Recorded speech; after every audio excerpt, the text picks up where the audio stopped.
into some early defensive coordinator candidates, gentlemen. I'm going to run through a few names on here. Scott Simmons is SMU's DC and safeties coach. Actually worked with Mike Norvell at Memphis in 2018. Then there's Derek Nicholson, Miami's co-defensive coordinator and linebackers coach. There's Travis Williams, Arkansas's defensive coordinator. Tyler Santucci. I said that right? Yeah. Got close enough. Okay. And he is Georgia Tech's defensive coordinator. Chris Hampton, Oregon co-defensive coordinator and safeties. Robert Livingston, Colorado's DC over there with Deion Sanders and Jim Leonard, as we know. Broncos defensive backs coach and passing game coach as well. And I think real quick, just to mention with Leonard to give more context, was Wisconsin's former defensive coordinator. They had incredible defenses when he was their defensive coordinator, consistently ranked in the top 15 in terms of total defense. So he's not just an NFL guy, but he's got a lot of college experience too.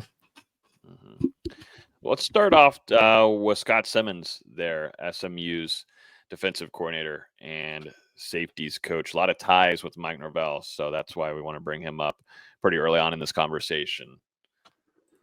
Yeah, as far as this list, he's the only guy with a direct tie to Mike Norvell. Was the linebackers coach for Memphis back in 2019, then moved on to Liberty and has spent the last 3 years as the defensive coordinator for SMU. And I think that's obviously notable with SMU making the leap to the Power Four and the ACC this season. And, that defense has been pretty good for the Tigers throughout their top 25 campaign. And I think we all remember what Mustangs. They did. Not Tigers, Mustangs. But I think we all remember what they did to Florida State a couple of months ago. Some turnovers forced, getting to the passer very often. Well, can we really credit anyone for their performance against this Florida State offense? I don't think we can. Well, no. We can look at other games though. I mean, let's do that. They've made some explosive plays. They forced a decent amount of turnovers. And Simons, he's kind of cut his teeth getting that experience there at Liberty and now with SMU. And it seems like the next step for him as a coach would be to make the leap to a program such as Florida State. And with that tie to Norvell, it seems like a possibility.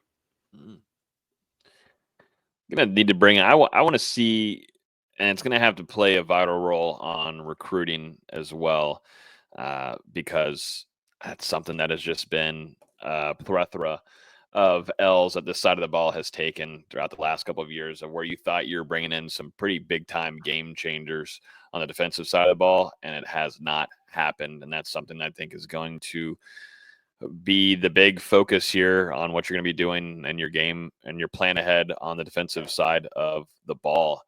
What about, I go back to Tyler Santucci, Georgia Tech's defensive coordinator. I saw you listed his name in there, D-Lou. Interested to get your take on that as you had him listed. Yeah, no direct ties to Mike Norvell or anything, but Norvell has been able to face him over the past couple of years while Santucci was at Duke and now at Georgia Tech. And, we all saw what Georgia Tech was able to do against Florida State's offense in that season opener. And then last weekend, upset Miami in Atlanta, held the Hurricanes to a season low in points, and were kind of able to stifle the Cam Ward show a little bit. So, I definitely think there's some upside there. I mean, a guy who's still very young in his career, but he's already showing a little bit of promise with what he's been able to do in the ACC at schools that traditionally don't recruit as well as Florida State does. So, I mean, you think if you're able to take him from a Duke and Georgia Tech into a potential recruiting factory like Florida State that is able to draw these elite players, that he'll only continue to be able to produce these results. But I think that positive you're trying to spin could also be a negative with him. Georgia Tech and Duke haven't been able to pull these big time recruits. And how many times have we talked about Florida State? They're not recruiting the way they should. And, part of that was Adam Fuller wasn't an elite recruiter. I think they want someone that can kind of be the bell cow for their assistant coaching staff. I don't think Santucci could be that. Who would? Well, if we want to talk recruiters, I would probably start with Travis Williams, the Arkansas defensive coordinator. Now, this is a guy who spent some time in the SEC at Auburn, was traditionally known as a solid recruiter, went to UCF the past couple of years before going to Arkansas. So he's got some ties to the Sunshine State, has been able to build some relationships with high school coaches around the state and around that area in Orlando. So as far as a recruiter, I think that's definitely a guy who could bring those chops. And then maybe Chris Hampton, out of Oregon. That's who I would start with, to me. Yeah.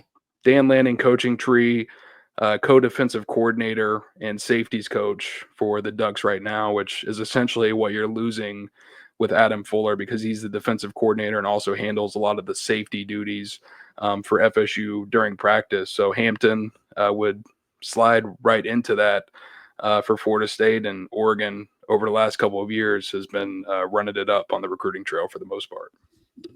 Yeah, that's would be ideal on that front, and being under Dan Lanning for that long too.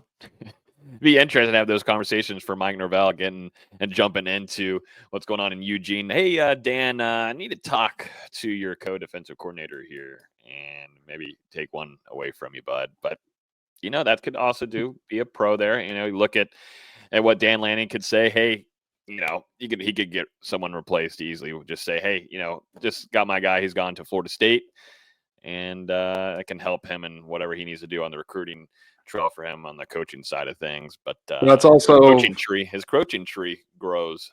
It's the name of the game, right? I mean, a couple years ago, Dan Lanning came into Tallahassee and plucked Kenny Dillingham, who wasn't calling plays at Florida State, to go be Oregon's primary play caller.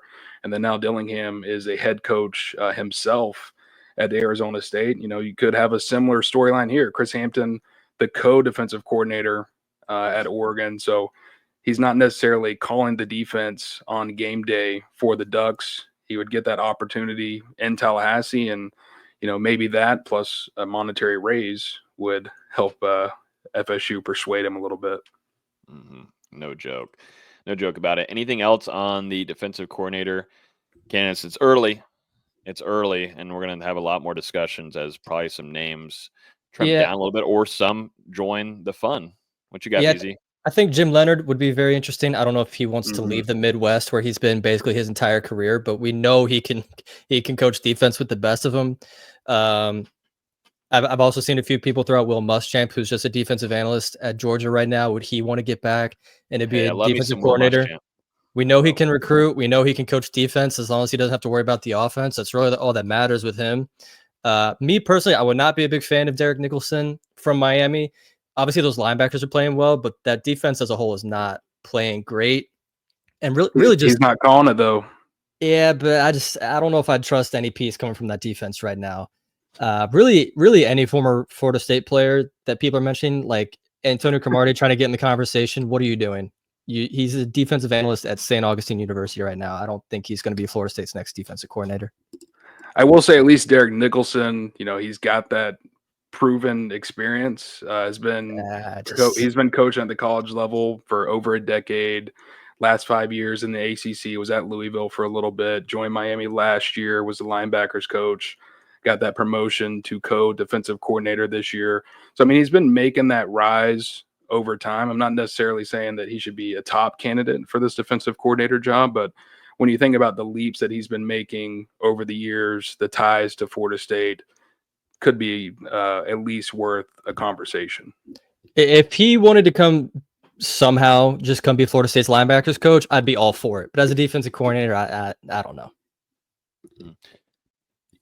What would be crazy is just imagine this picture of Mike Norvell, and then on each side you got Will Muschamp and Dan Mullen. It'd be hysterical, honestly. It would be incredible. The content that would just spew from this would just be insane, and the storylines to be had and the Florida fan base. It'd be awesome. And I love Will Muschamp. I think he's friggin' hilarious. And I like Dan Mullen as well. We would get content every game out of him just screaming at people. Sign me up. I love it. If you want someone fiery on the sideline getting after players after some mistakes, Conrad Hussey late hits, good luck. Will Muschamp's coming for you, and you're going to be able to hear him all the way down the field. Yeah, Will Muschamp, I'm always all about it. I've been about Will Muschamp for a very long time, but it just depends if he wants to get back in action. He's got a kid playing, right? He's got a kid playing somewhere. I'm not up to date on his personal life. I Yeah, don't know. that's not something I really follow. I see Will Muschamp only as a defensive analyst. I'm like, hey, it shouldn't take too much to convince him to come down, 2 hours south.